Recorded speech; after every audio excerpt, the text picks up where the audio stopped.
Allah's messenger was the most generous of all the people, and he used to reach the peak in generosity in the month of Ramadan when Jibrael met him.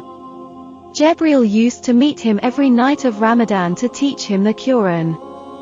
Allah's messenger was the most generous person, even more generous than the strong uncontrollable wind in readiness and haste to do charitable deeds.